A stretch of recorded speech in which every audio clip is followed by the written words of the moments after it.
किताबें साहिदिया, कई हदीसें कुरान, कई कई हदीसें कुरान। कुरान। हम लिए कौल खुदाए के,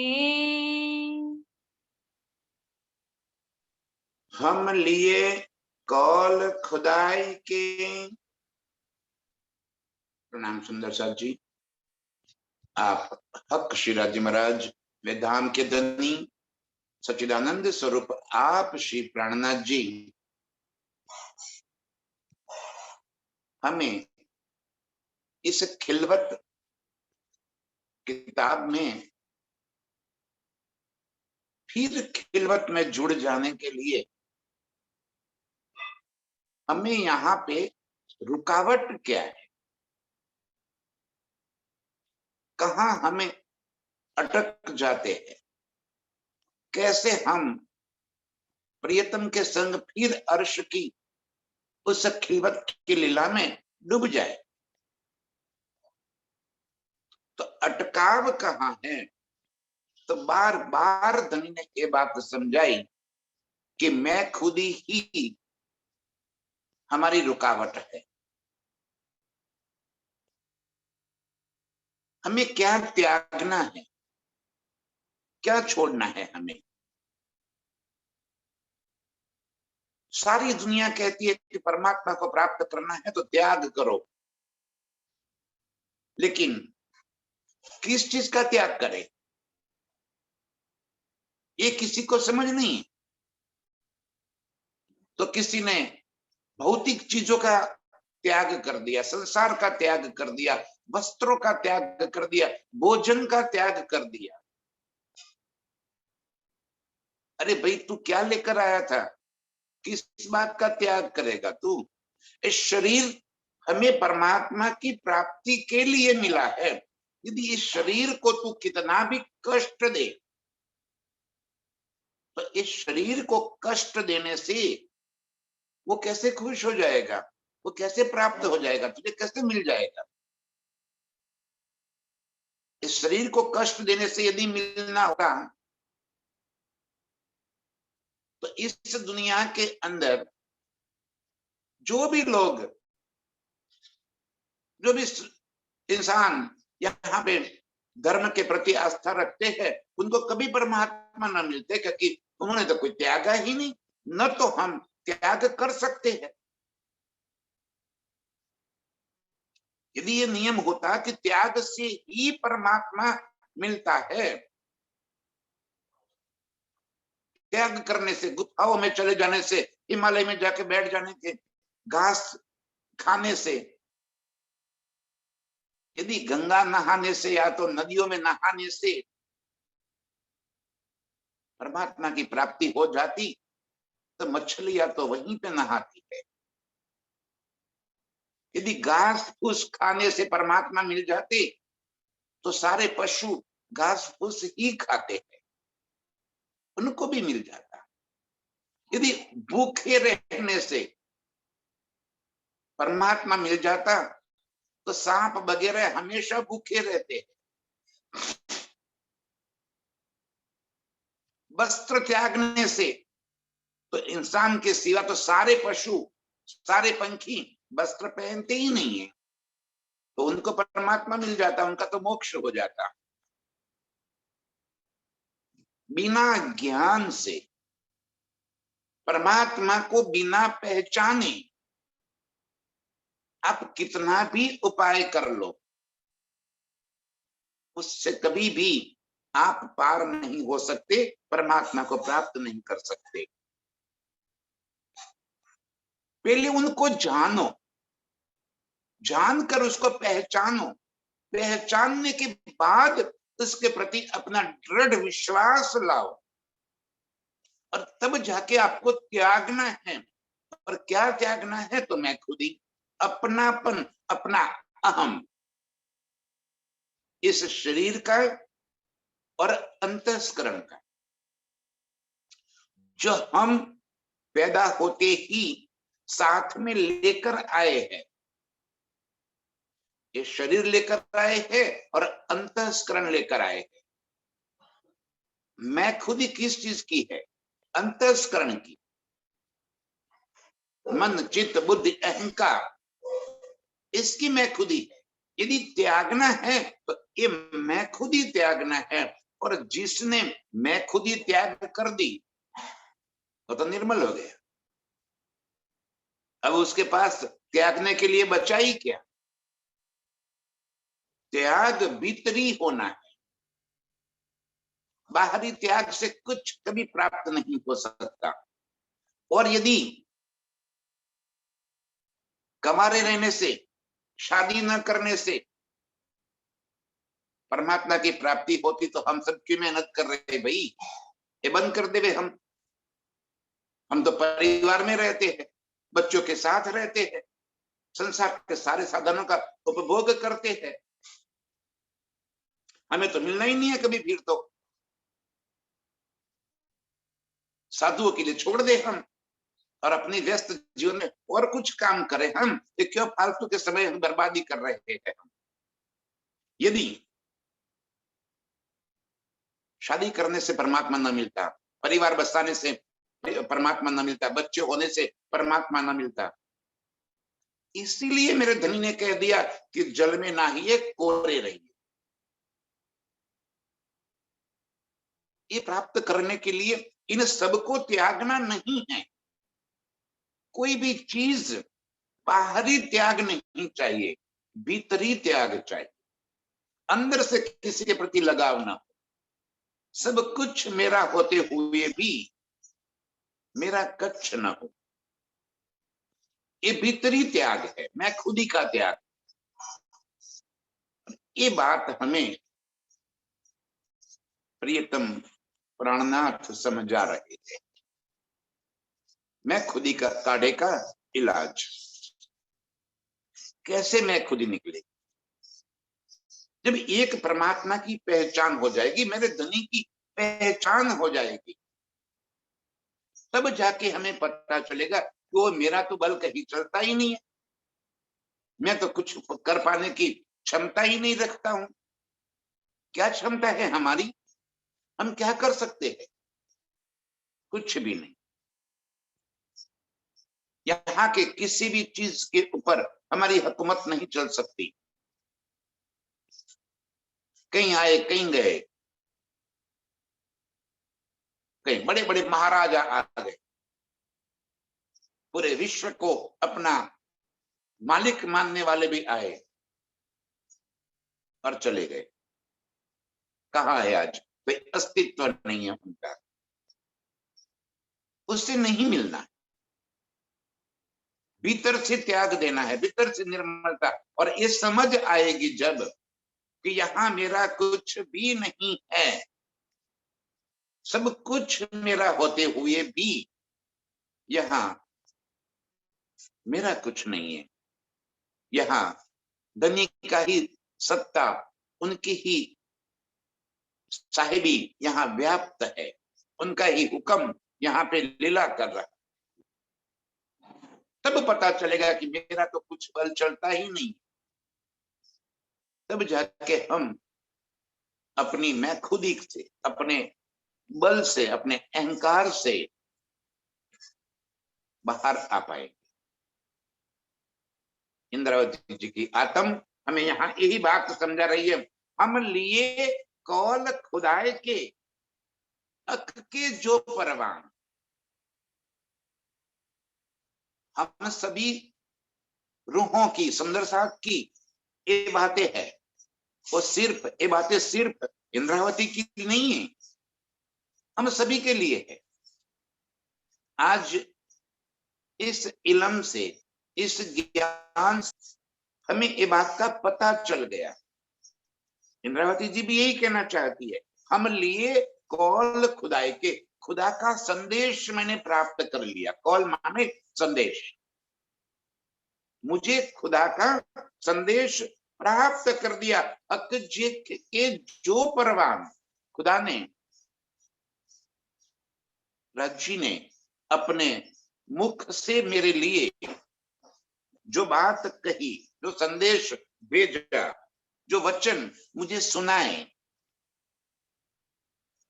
वो बातें अब मैंने ले लिया। ले लिया माने क्या?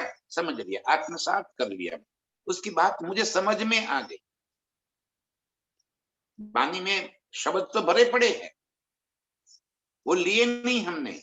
लिए हम तब कहलाएंगे जब इन शब्दों का सार हम समझ पाएंगे, उसको जीवन में अप्लाई कर देंगे, उसके अनुरूप हम अपना जीवन यापन करेंगे। तब कहा जाएगा कि हम लिए कौल खुदाए के। खुदा का संदेश मैंने आत्मसात कर लिया, और इतना ही नहीं, उसको अपने जीवन में व्याप्त कर लिया। मैं अपने उस वचनों के आधार से अपना जीवन में आगे चलाऊंगा। तब कौल लिए कहा जाएंगे। जो धनी जी ने हमें कहा है, उसी वचनों को आधार करके हमें उस रास्ते पे चलना है। हम लिए कौल खुदाए के, अक के जो परवान। खुदा ने जो मेरे वास्ते जो कौल, जो वचन कहे हैं, जो संदेश दिया है मुझे, उस संदेश को अब मैं जीवन में उतार कर उस रास्ते पे चल रही हूँ और उसको समझ रही हूँ। लाई कई किताबें साहिदिया, कई हदीसें फुरमान। कहां से लिया? लई कई किताबें साहेदिया। इस संसार के सारे शास्त्रों में आपकी पहचान लिखी गई है। आगे भी उन्होंने कह दिया कि हुक्मे वेद कतेब में लाखों लिखे निशान। कितने निशान लिखवा दिए हैं उन्होंने, लेकिन क्या करेगा?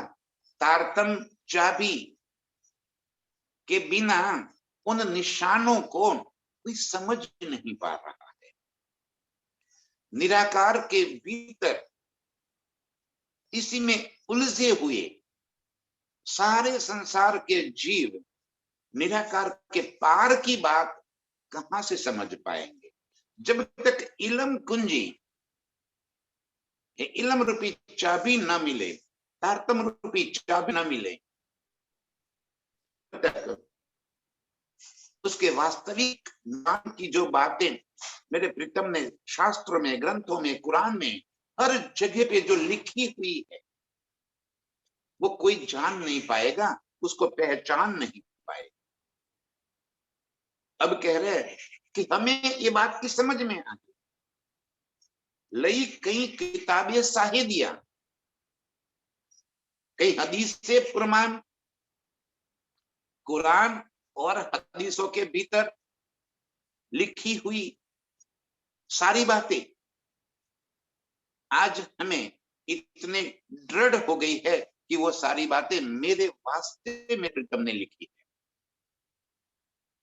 उन्होंने कहा था कि फरदा रोज क़यामत 10वीं सदी में फिर खुदा आएंगे। दुनिया क्या समझ पाएगी? हमें समझ में आ गया कि खुदा आ गए, वो प्राणनाथ प्रियतम इस संसार के अंदर आ गए और हमें अपनी रूहों को खींचकर अपनी पहचान करवा दी।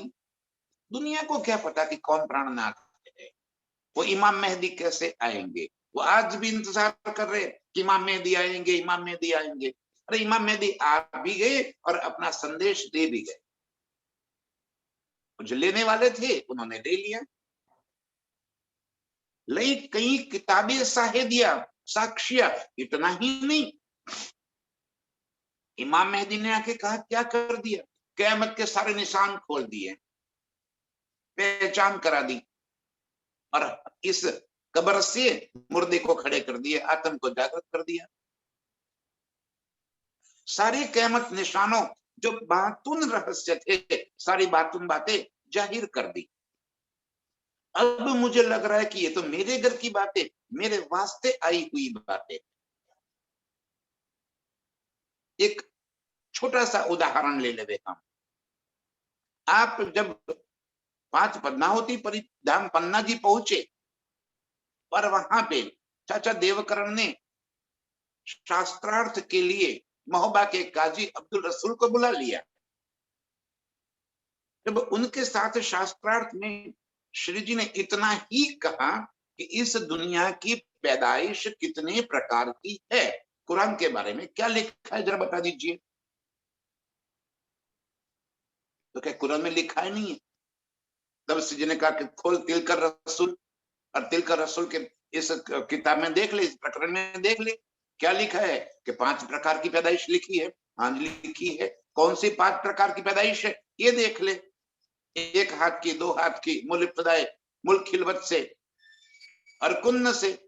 अब बता दी तू कौन है? काजी अब्दुल रसूल कुरान का इतना कीड़ा था, सारी बातें जानता था, एक बात का जवाब नहीं दे पाया कि तू कौन सी पैदाइश है इसमें से। क्यों नहीं दे पाया? कि उसको कुरान का पता था कि ये बात खोलने वाले स्वयं खुदा आएंगे, इमाम मेहदी आएंगे, लेकिन ढूंढ नहीं पा रहा था, पहचान नहीं पा रहा था। पहचान लिया। जैसे ही 5 प्रकार की पैदाइश की बात खुली, वो समझ गया कि ये बात कहने वाला स्वयं खुदा ताला, इमाम मेहदी साहब, उनके सिवा और कोई नहीं हो सकता। क्यों नहीं कह दिया उसने कि मैं ब्रह्म सृष्टि हूं, मूल इब्तिदा से आई हूं? क्यों नहीं कहा उसने? यदि कहता तो धनी कहता तो वकीली आई क्या, और रूहे कहाँ है? इमाम मेहदी साहब खुदा ताला आने वाले थे, वो कहाँ है? पहचान जरा दे। तब उसने कुरान को सर पे रखकर सौगंध खाई कि मैं कुरान की सौगंध खा के कहता हूं कि आप ही खुदा ताला, इमाम मेहदी साहब। एक एक प्रश्न को जरा समझिए कैसे ये बातें धनी ने हमें दे दी। कई किताबें साहेदियां, इसी तरह वेदों की भी साक्ष्यां लिखी हुई थी। वेद भी नहीं जानते। अहम ब्रह्मास्मि, तत्वतम असि, अयात्मा ब्रह्म, सर्व खलु इति ब्रह्म। चारों वेदों में बात लिखी है। अयात्मा ब्रह्म माने कि मैं ब्रह्म का स्वरूप हूं, और इससे शब्द प्रयोग हो गया कि आत्मा सो परमात्मा। सारी दुनिया कहती है ना कि आत्मा सो परमात्मा। अब जरा उनको पूछो कि भाई आत्मा सो परमात्मा ठीक है, तो क्या तेरे भीतर आत्मा है? तो क्या हाँ, तो तू परमात्मा बन गया, तू परमात्मा का स्वरूप है? तो कहेंगे ना, तो कैसे आत्मा सो परमात्मा हो गया? आत्मा सो परमात्मा यदि है तो परमात्मा तो सर्वज्ञ है, सब कुछ जानने वाला है। तो इस खेल में वेद और शास्त्रों की आवश्यकता क्या है? यदि तू ही परमात्मा का स्वरूप है तो शास्त्र आए किनके वास्ते? यज्ञांता तो यहां होनी नहीं चाहिए। लेकिन कोई इस बात को समझता नहीं। वेदों में लिखा कि अयात्मा ब्रह्म, मैं ब्रह्म का स्वरूप हूं, तत्वतम असि, तू भी वही स्वरूप है। अयात्मा सभी आत्माओं के अंदर परमात्मा है। सर्व खलु यदि ब्रह्म, पूरा ब्रह्मांड ब्रह्म है। कोई नहीं समझ पाया। आकर मेरे प्रियतम ने ये बातें समझा दी कि इस ब्रह्मांड के अंदर मेरे प्रियतम की, उस खुदा ताला की, उस परमात्मा की सत्ता व्याप्त है, वो यहां नहीं है। यदि ब्रह्म ब्रह्मांड में होता तो बंग ब्रह्मांड न होता। बायरे ब्रह्म ज्ञानी, ब्रह्म दिखलाओ, तुम सकल में साई देता। क्या कह दिया मेरे? एक एक शब्द को जरा चोट लगाइए, पहचानिए। क्या कहते धनी? यदि ब्रह्म ब्रह्मांड में होता, यदि परमात्मा इस ब्रह्मांड में होता तो बंग ब्रह्मांड न होता, ब्रह्मांड का खत्म कभी ना होता, क्योंकि ये तो अखंड विनाशी हो जाता। जहां परमात्मा बसते हैं वो तो अखंड विनाशी है, वो कैसे खत्म हो सकता है? तब उन्होंने समझाया कि निराकार के पार, तीन पार के भी पार जो ब्रह्म भवन है, जिसे परमधाम कहते हैं, जिसे निजधाम कहते हैं, जिसे सुखधाम कहते हैं, वहां पे ये चीजें लागू पड़ती है। वहां पे हर कोई कह सकता है कि अहम ब्रह्मास्मि, मैं ब्रह्म का स्वरूप हूं। अर्श का एक एक कण ये कह सकता है कि मैं मैं ब्रह्मांड का, मैं परमात्मा ब्रह्म का स्वरूप हूं, क्योंकि उनका ही नूर अर्श में व्याप्त है, उनका ही अंग का जहूर, वही तो स्वलीला अद्वैत है। अर्श का कण कण मेरे प्रियतम का स्वरूप है। अर्श में मेरे प्रियतम के सिवा और कुछ है ही नहीं। तो ये बातें वहीं पे कह सकते हैं कि अहम ब्रह्मास्मि तत्वतम असि अयात्मा ब्रह्म सर्व खलु इति ब्रह्म। अब कौन समझावे? एक मेरे प्रियतम के सिवा इन बातों को कैसे कोई समझ पाएगा? यही बात कहते हैं, लई कई किताबें साहे दिया।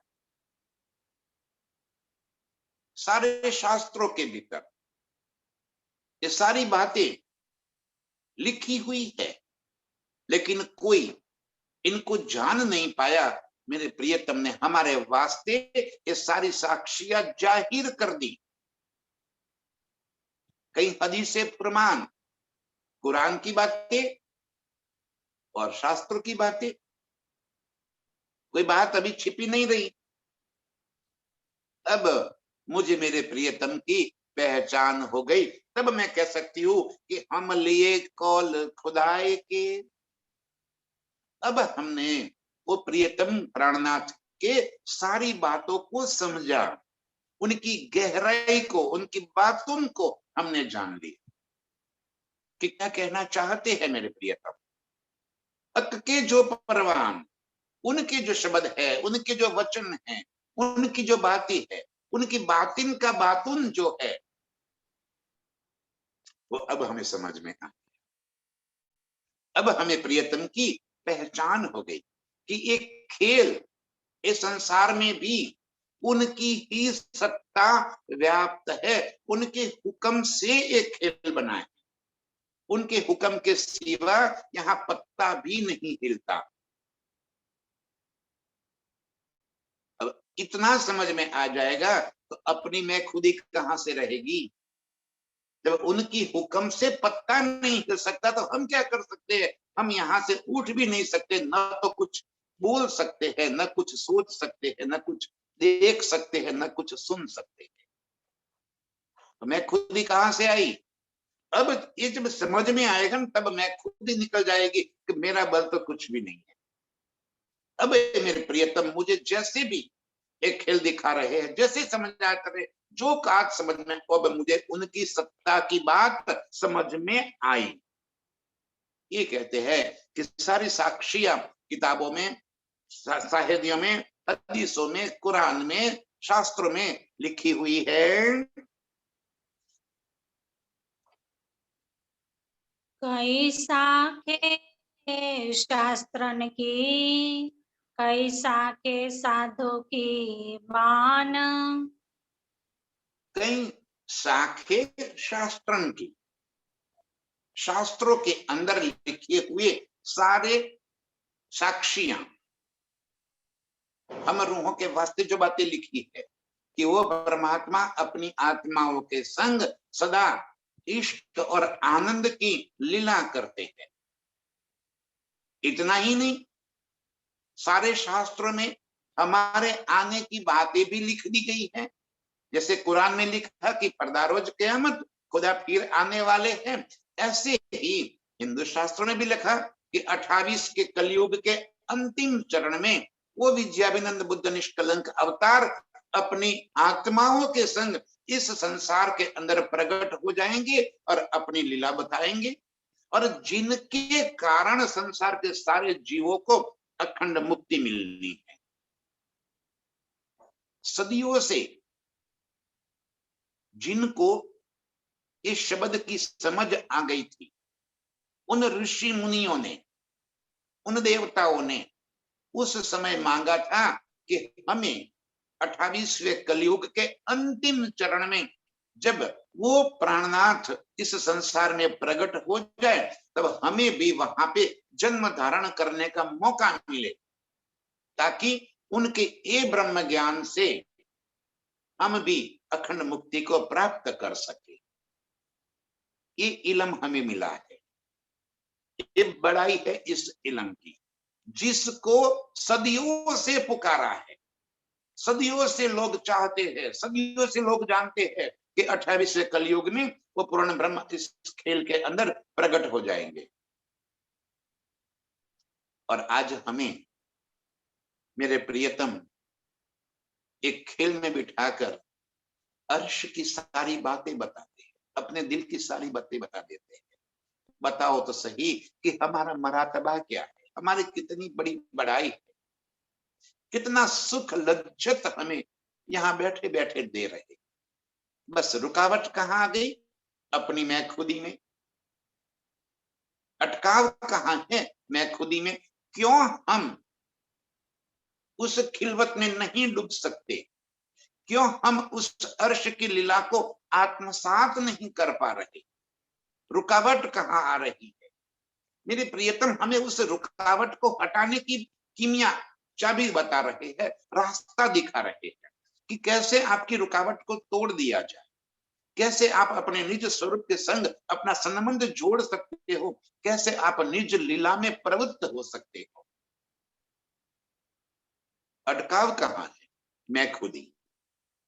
ये मैं खुदी काढ़े का इलाज रास्ता बता रहे हैं दन्नी जी हमें, कि सारी बातें समझ में आ गई शास्त्रों की, कई शाखे शास्त्रन की, कई शाखे साधो की बान, कई ऋषि मुनियों ने, कई देवी देवताओं ने, कई तीर्थंकर अवतारों ने ये पहले से बता दिया कि वो पूर्ण ब्रह्म आने वाले। सबकी भाषा अलग अलग है, बात सबकी एक ही है। चाहे बाइबल में हो, बाइबल में भी कह दिया कि सेकंड कमिंग ऑफ क्राइस्ट, और क्राइस्ट फिर आने वाले हैं। और आखिर क्या करेंगे? आखिर सिटी बजाएंगे, और सिटी बजाने से क्या होगा? तो उनके जितने भी शिप है, गड्ढर है, वो सारे उनके आवाज सुनकर इनके साथ जुड़ जाएंगे। देखो आज ये सिटी बज रही है, मेरे प्रियतम के इलम रूपी सिटी बज रही है, और आज उनकी रूहें सारे उनके आवाज सुनकर उनके साथ जुड़ जाती है, जुड़ गई है। ये बात तो बाइबल में लिखी है ना, क्राइस्ट फिर से आने वाले, सेकंड कमिंग ऑफ क्राइस्ट। और आके क्या करेंगे? अपने इलम रूपी आवाज निकालेंगे। भागवत में क्या लिखा? वो आएंगे फिर बांसुरी बजाएंगे। अब ये बांसुरी बज रही है, उस समय बांस की बांसुरी बज रही थी, आज ये कागज की इलम रूपी बांसुरी बज रही है। जिसने सुन ली उसके द्वार खुल गए, और जो वो बांसुरी की बात सुनने को इंतजार कर रहा है, करते रहो इंतजार, बजेगी वो बांसुरी भी बजेगी, तब जाके पहचान लेना। आज मेरे प्रियतम इस शब्द रूपी बांसुरी से, शब्द रूपी आवाज से जागनी रास खिला रहे हैं, हम रूह को जगा रहे। कई शाखे साधो की बान, इस तरह उनकी बातों में, उनके वचनों में भी, उनके शब्दों से हमें प्रियतम की पहचान कराई है। कई शाखे शास्त्रन की, शास्त्र में भी सारी बातें बताई, और साधुओं ने अपने जुबान से भी ये बातें कही है, बार बार कही है कि वो प्राणनाथ, वो पूर्ण ब्रह्म, वो सच्चिदानंद, वो बुद्ध अवतार फिर प्रकट होंगे, दो तन में लीला करेंगे। बुद्ध और कल्कि, हिंदुओं में लिखा बुद्ध और कल्कि, कुरान में लिख दिया वही दो स्वरूप धारण करेंगे। अब हमें पहचान करके इस बात को दृढ़ कर लेना है कि मेरे प्रियतम मेरे वास्ते, मुझे बुलाने के लिए पहले कॉल किया ना, बुलाए लाओ तुम रूह अल्लाह। अभी तो दो शब्द गुनगुनाए थे हमने, रूहे जो मेरी आशिक, बुलाए लाओ रूह अल्लाह, आओ। और हमें बुलाने के लिए आ गए, और क्या कर रहे? अभी सारे शास्त्रों की बातों का हमें पहचान करा रहे हैं। ले ले रूह को दृढ़ करी, आखिर वसियत नामे निदान। ए ले ले रूह को दृढ़ करी। ये सारी बातें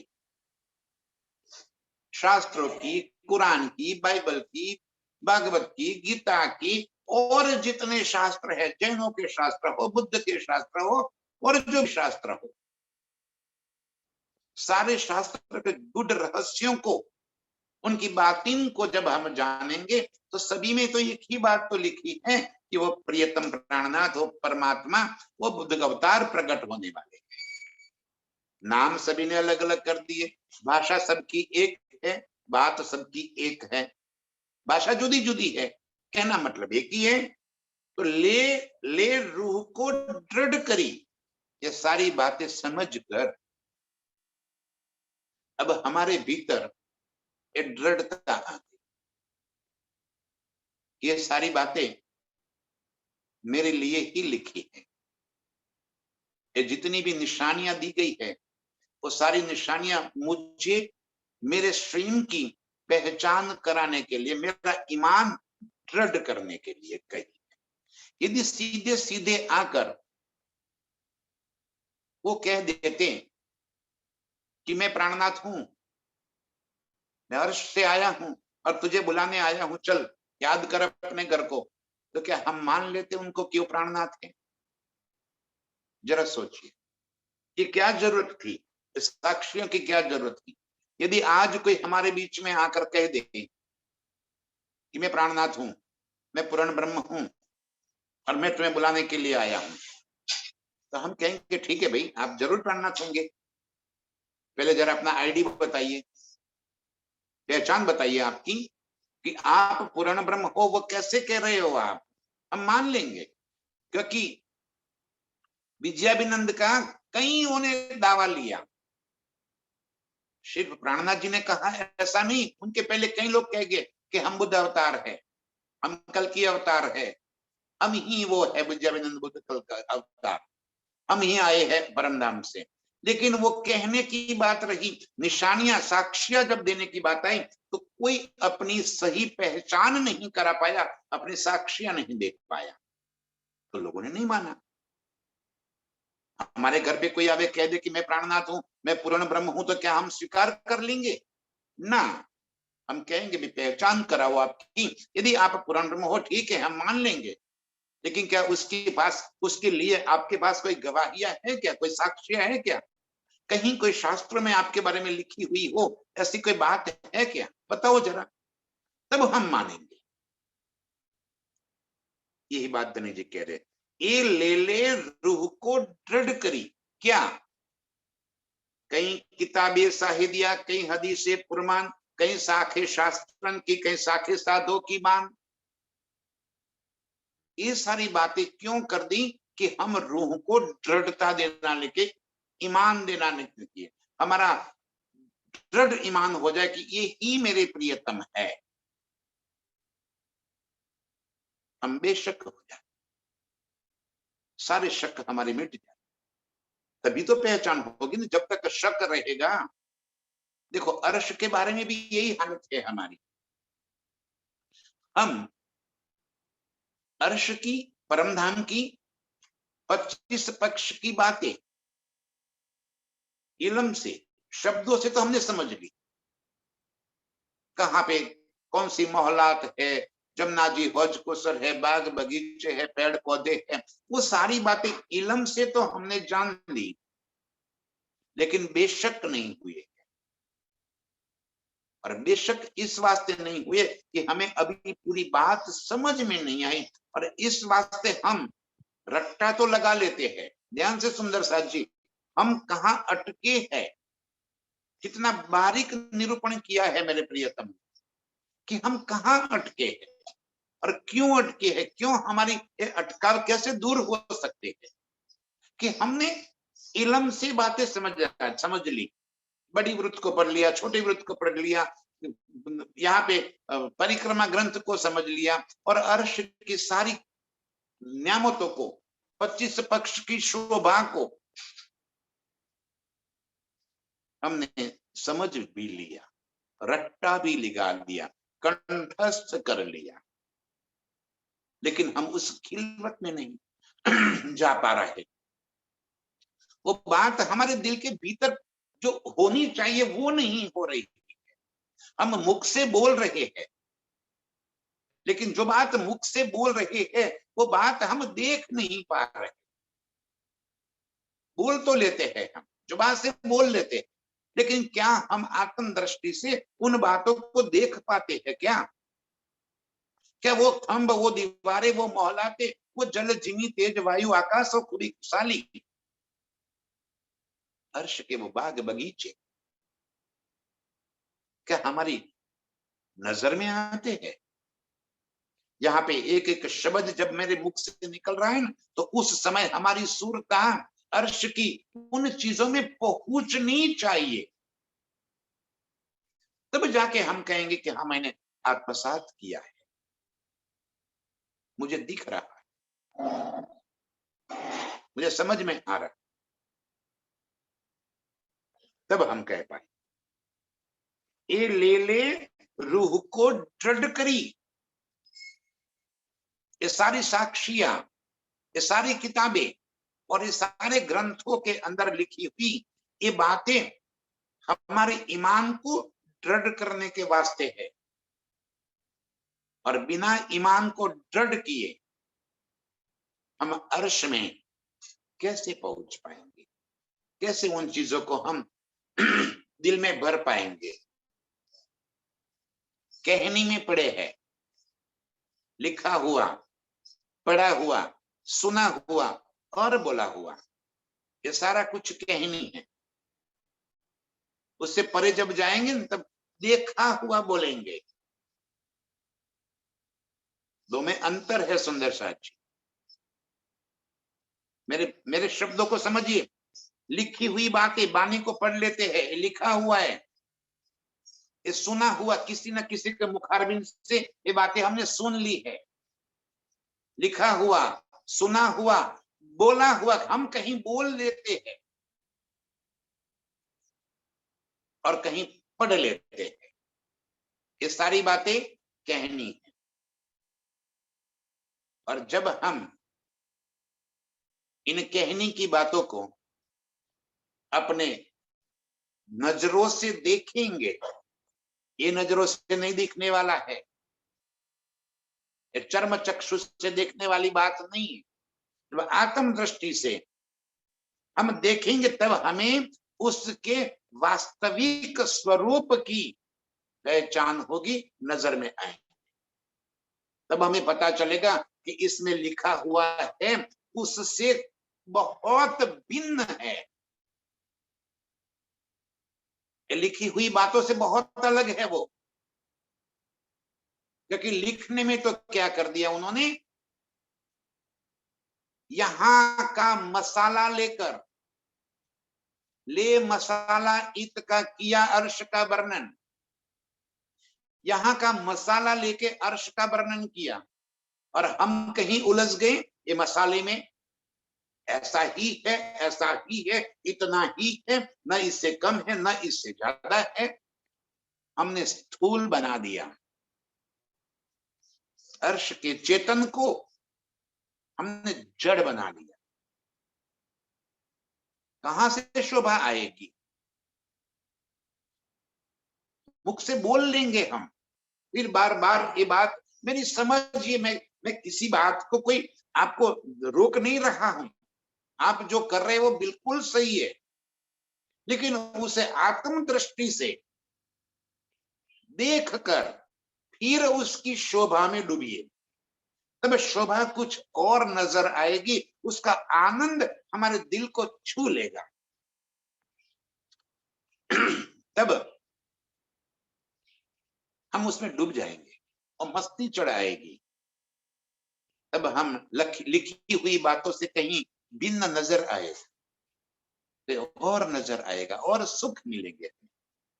ये ले ले रूह न दृढ़ करी, ये सारी साक्षियां लेकर मैंने अपने आप को अर्श की रूह हूं, मैं खुदा की धनी की अंगना हूं, मैं ही ब्रह्म सृष्टि हूं, इस बात को दृढ़ कर लिया। आखिर बसियत नामे निदान, और उसमें भी जब बसियत नामे आए, मक्का मदीना से यहाँ पे बसियत नामे आए, जो बात कुरान में लिखी थी कि अर्श जब इमाम मेहदी जाहिर होंगे तब मक्का मदीना की मस्जिद के मीनारे टूट जाएंगे, वहां से कुरान सबकत बरकत सब हिंद में आ जाएंगे, हिंद में इमाम मेहदी प्रकट हो जाए और हिंद के मुसलमान उनको जान पाए। तो कौन है हिंद के मुसलमान? हम ही तो है जो उनको जान पाए। अब जब ये वसीयतनामे आए तब मेरा ईमान और अधिक दृढ़ हो गया कि ये सारी बातें तो मेरे लिए लिखी हुई है, मेरे सिवा और कोई नहीं है इन बात को समझने वाला। और अब तो इतना समझने के बाद निश्चित रूप से हमारी मैं खुदी हट जाएगी।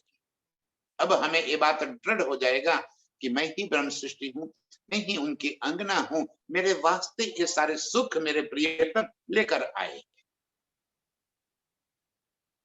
मैं खुदी कैसे निकली? ऐसे थोड़ी मैं खुदी निकली। इतने सालों से जिस मैं खुदी को संजोए रखा है हमने, इतने साल जन्म से लेकर आज दिन तक, ये मैं खुदी के सहारे तो हम जिंदा है।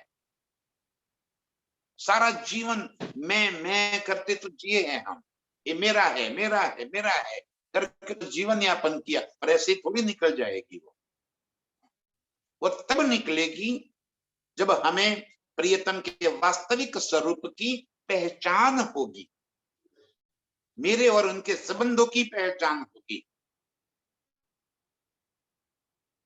तब जाके अर्श की लज्जत हमारे दिल में आएगी, आत्म तब जागृत होगी। आत्म को जगाने के लिए ही तो ये बात है। ये मैं खुदी काढ़े के प्रकरण में मेरे प्रियतम हमें यही बात समझाते हैं कि ये दृढ़ता हो जाए कि मैं ही ब्रह्म सृष्टि हूं। ये दृढ़ता कैसे होगी? तो सारे शास्त्र, किताबें, हदीस, कुरान, बाइबल, गीता, भागवत, वेद, उन सभी के अंदर जो सार रूप बातें हैं कि ये सारी बातें उन ब्रह्म सृष्टियों के बारे में लिखा गया है। वो एको ब्रह्म द्वितीय न अस्ति, वो इनके बारे में कहा गया। ये बात समझ में आ जाए, इस वास्ते धनी ने सारे शास्त्रों को यहाँ पे आकर हमारे वास्ते वेद खोल कर हमें दिखा दी। और अब मेरा ईमान दृढ़ हो रहा है। जाहिर बाहिर बातुन अंदर अंतर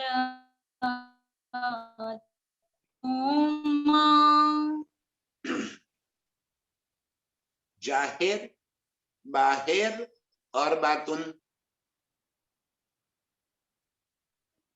हर चीज के जाहिरी बात कुछ और होती है, समझते कुछ और है, और बातुन कुछ और है। हर चीज के, जैसे मैंने बताया ना कि वेदों में लिखा अहम ब्रह्मास्मि तत्वतमसि अयात्मा ब्रह्म सर्व खलु इति ब्रह्म।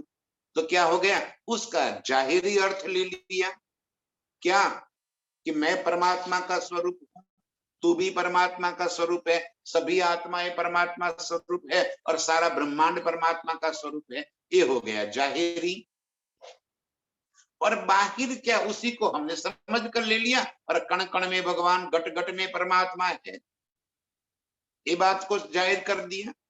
और इसी बात को तोड़ने के लिए तो कहा, यदि कण कण में होता तो पिसता ना कोई, घट घट में होता तो मरता ना कोई, ब्रह्मांड में होता तो देखता सब कोई। पिंड ब्रह्मांड से न्यारा सोई साहेब ब्रह्मांड, ये पिंड और ब्रह्मांड से परे है। जाहिर बाहिर बातून अंदर अंतर तुम। अब मुझे बातून समझ में आ, कि ये सारी बातें कहाँ के लिए और किसके लिए कही गई। अब मेरे मन में कोई उलझन नहीं बची। सारे संसार में जो जाहिरी बातें हैं उनका बातून मुझे समझ में आ गया। अंदर अंतर तुम, उसके भीतर की सारी बातें आपकी पहचान होने से मुझे समझ में आ गया कि इस खेल में भी ब्रह्म सत्ता व्याप्त है। ब्रह्म नहीं है, ब्रह्म सत्ता व्याप्त। उनके हुक्म से ही तो ये खेल बना है। बिना उनके हुक्म से ये खेल कैसे बनता। उन्हीं का ही तो सत स्वरूप इस खेल के निर्माण के लिए, बनाने के लिए कारणभूत है। उन्हीं के मन चित्त बुद्ध अहंकार अंतस्करण में तो ये ब्रह्मांड बनता है। कई बार इसको और गहराई में जब आप डूबेंगे, बातून का बातून जब दिल में लेंगे, तब बताइए कि ये ब्रह्मांड है कहां। सोचिए जरा, ये ब्रह्मांड का कोई वास्तविक स्वरूप तो है नहीं। ये ब्रह्मांड तो इतना छोटा है, धनी कहते कि उसके दो टुकड़े भी ना हो सके। सपने का कहा इस वास्ते, जल बतासा कह दिया उसको कि ब्रह्मांड का कोई अस्तित्व ही नहीं है, तो ये है कहां। तो अक्षर के मन में, अक्षर के अंतस्करण में, उनके मन में इस ब्रह्मांड की उत्पत्ति हो गई। तो पूरा ब्रह्मांड है कहां, उनके मन में। और अक्षर ब्रह्म कहां है, तो परम धाम में। तो खेल कहां है, सोचिए जरा। बातून का बातून, वास्तव में इस खेल का कोई अस्तित्व ही नहीं है। बनना और मिटना, पल पल मन में जो बात पैदा होती है उसका कोई वास्तविक स्वरूप नहीं होता। ऐसे ही एक खेल बना है और मिटा है, और खेल में अनंत सालों लगता है। हम जैसे लग रहा है कि कितने सालों तक हम यहाँ पे लीला कर रहे हैं। ये वास्तविक में अक्षर ब्रह्म के मन का स्वरूप है। और अक्षर ब्रह्म कौन है, मेरे प्रीतम का ही सत स्वरूप है। उनका कभी कोई स्वतंत्र स्वरूप थोड़ी है। अर्श सारी हकीकत मेरे प्रीतम ही तो है। मारिफत स्वरूप जो आप स्वयं अक्षरात है, वो ही तो जब लीला में प्रकट हो गए, हकीकत में प्रकट हो गए, तब सत्य चित और आनंद स्वरूप एक लीला दोई, वही तो है दोनों स्वरूपों में। और उनके ही मन का स्वरूप ब्रह्मांड है। अब इतनी बारीक बातें हमें समझ में आ जाएगी। जाहिर बाहिर बातून अंदर अंतर तुम। अब हमें ये सारी बातों में एक मेरे प्रियतम ही नजर आएंगे। उनकी ही सत्ता, उनकी ही लीला सर्वत्र व्याप्त है। उनके सिवा कहीं भी कुछ भी नहीं है। ये बात अब ले चलो अपनी मैं खुदी को। इस संसार में मेरा है, मैं इतना बड़ा हूं, ये राज्य मेरा है, ये मैं यहाँ का राजा हूं, यहाँ का सारी धन संपत्ति सब कुछ मेरा है। कर मेरा मेरा करते करते करते कब चल बसेगा पता भी नहीं चलेगा। मेरी मेरी करते दुनिया चली जाती है। कैसे सारे ब्रह्मांड का बोझ अपने सर पे लिए खड़ी है।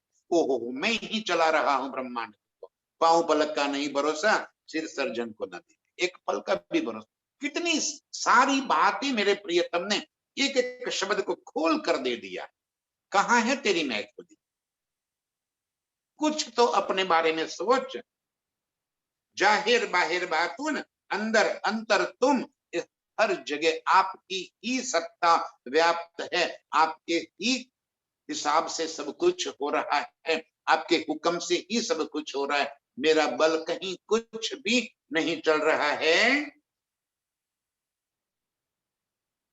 कहूँ जरे जेती जाएगा, नहीं खाली बिना खसाम। कहूं जरे जेती जाएगा। जरे माने कि छोटे से रजकण। इतनी भी कोई जगह नहीं है जहां आपकी सत्ता व्याप्त न हो। खेल में भी और अर्श में भी, दोनों जगह पर जरा समझिए। अर्श पूरा क्या है? स्वलीला, अद्वैत, पूरा परमधाम है क्या? मारिफत स्वरूप के दिल में जो लीलाएं प्रकट होती है, उनका प्रकट स्वरूप, ये तो हकीकत है अर्श की। पूरा परमधाम राज्य के ही दिल का प्रकट स्वरूप है, और सर्वत्र मेरे प्रीतम का ही नूर जहूर कर रहा है, माने कि लीला कर रहा है। और नूर क्या है? तो मेरे प्रीतम का ही तो स्वरूप है नूर। एक नूर के सिवा और कुछ तो है नहीं।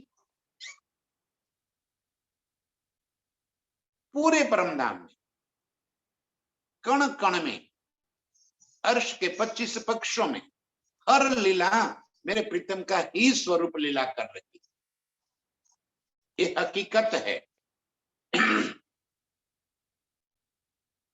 कहूं जरे जीती जाएगा।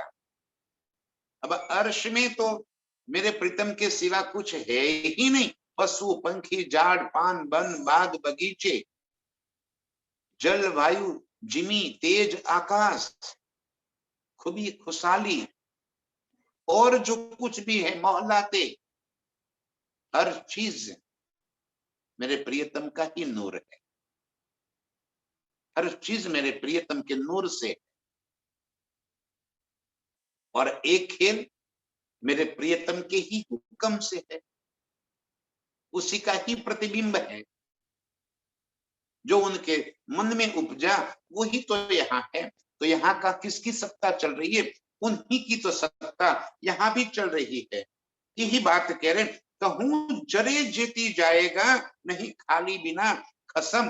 पूरे खेल में भी और अर्श में भी एक जरा जीती जगह भी ऐसी नहीं है कि जहां मेरे खसम, मेरे प्रियतम, उनकी लीला हो, उनकी लीला ना हो, उनका हुक्म न चलता हो। अर्श में वहदत भी मेरे प्रीतम की, ध्यान से सुन समझे, वहदत भी मेरे प्रीतम का दिल ही लीला कर रहा है।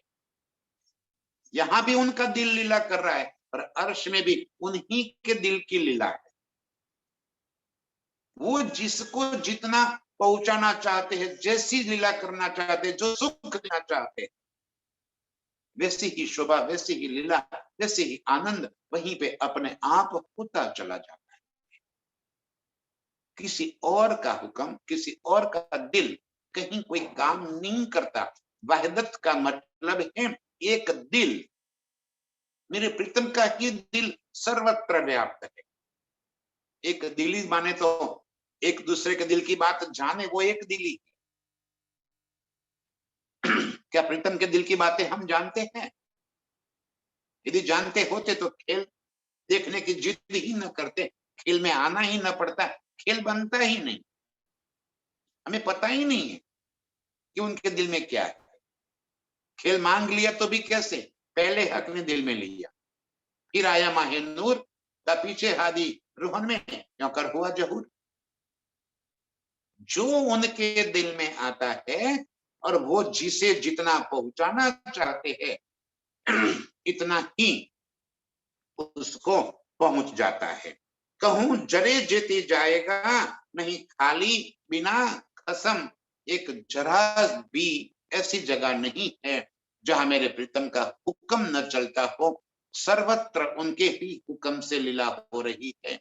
बस इतनी बात हमें दृढ़ हो जाए,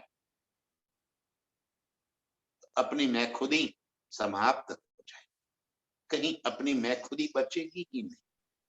और इसी वास्ते शास्त्र की बातें भी बता दी, इसी वास्ते कर्ष की बातें भी बता दी, अपने दिल की बातें प्रीतम ने खोल कर रख दी हमारे सामने, ताकि मैं खुद ही समाप्त करके हम अपने प्रियतम के चरणों में, अपने निज स्वरूप में जागृत हो सके।